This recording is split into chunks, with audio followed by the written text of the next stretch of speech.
Fortunately, I met and developed a friendship with a retired NASA scientist by the name of Norman Berggren.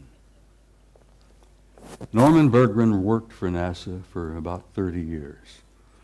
He was a technician, a scientist on the Voyager program to Saturn in 1980. Norman decided, after waiting a number of years, for NASA and the authorities to be candid and honest and forthright and tell us what they really found up at Saturn. And Norman got so frustrated he wrote a book. Now, he couldn't get it published in the United States. No American publishing house would even touch it. Norman Berggren had to go to Scotland, for God's sake, to Aberdeen to get his book published. And he published, he did succeed. He got his book. It's a piece of genius. It's a beautiful piece of work. And the things that they photographed near Saturn appeared in print for the first time. Next photo, please. Ah, there we are. This is the A-ring of Saturn. You're all familiar with what Saturn looks like. It's a beautiful planet. It's giant. It's a big one. But it's got rings all around it. Well, this is the A-ring, and here is an object that is self-luminous, obviously artificial, larger than our moon.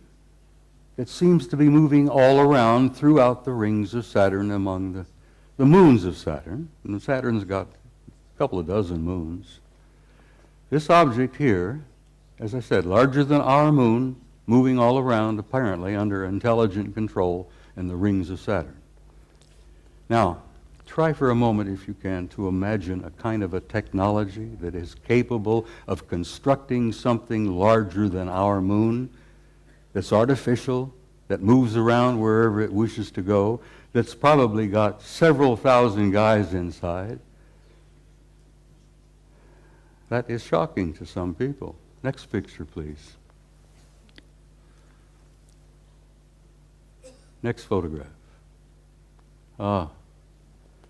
This is the piece de resistance, I guess, as the French say. Here you have another self-luminous, artificially constructed object, circular in shape, larger than our moon, that is also moving here, there, and everywhere throughout the rings of Saturn and among the moons of Saturn. You know, there's got to be intelligence aboard. But this is the one that really blew the NASA people on the Voyager program out of the water. This object, this is an object, guys, is 2,000 miles long. It's 400 miles in diameter. And it's an artificially constructed, Norman calls them an electromagnetic vehicle. He says they appear to be making the rings.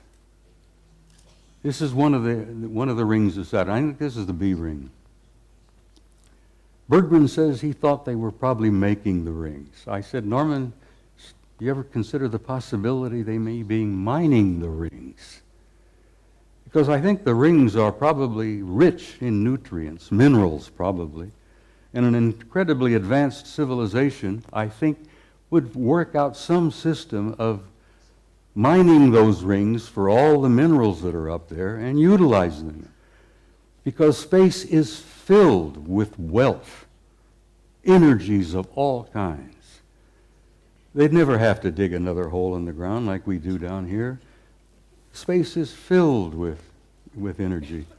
This is 2,000 miles long, and here on this end there seems to be something like an exhaust or a flare of energy of some kind that is probably a result of engines of some type inside this thing. But whatever it's doing, it's there, and it's a recognition and a representation of an advanced intelligence. And that's one of the things they don't want you to know, that we are confronting and relating with an intelligence that's so far beyond our own, we're looking at and talking about what's known as a type 2 civilization. Now, for your own interest, I suspect most of you suspect this, but you are all members of a 0-0 type civilization. Beyond us, hopefully in a century or two, we might become a type 1. But this is the representation of a type 2 civilization. And Michio Kaku, the famous Japanese-American physicist in New York, has put out this concept about types 0, 1, 2, 3, and 4 of the kind of advanced cultures and civilizations we will probably meet out there. Well, in probably meet out there, we've already met them. They're here. They're in our midst. So, I think I brought about 15 or 20 of these pictures, but I simply had no time. I don't have the time to show them all. This is a photograph taken by our Mariner space vehicle that we launched back a number of years ago.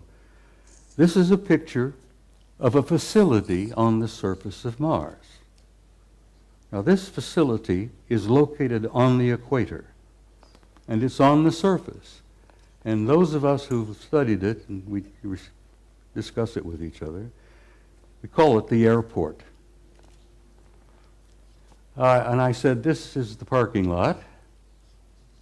This is the administration building here. This is the main terminal here. And I imagine it's a pretty busy facility, you know, ships coming and going. But it's not an airport, it's very likely a spaceport. And it's on the surface and it's on the equator of Mars. And if you're ever interested in launching a vehicle from a planet, you put it on the equator and you take advantage of the rotation of the planet to assist in the launching of your vehicle. So you can take the momentum of the movement of the planet and it helps you get the thing off the ground. So it's exactly on the equator, it's on the surface, and it's massive in size. So maybe that is the parking lot, I don't know. Maybe that's the admin building, but there's something going on Mars. And I've been going back and forth with Richard Hoagland now for years, where Richard, who I know most of you are aware of, is convinced that Mars is covered with ruins. Well, it is. But it's not just ruins. There are things going on that planet, on the surface, under the surface, continuously. Next picture, please. This was published in a German magazine, but this is a Soviet photo. This is from their Phobos 2 spacecraft.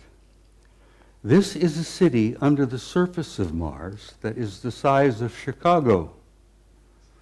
Chicago is one of our biggest cities. Several million people live in Chicago.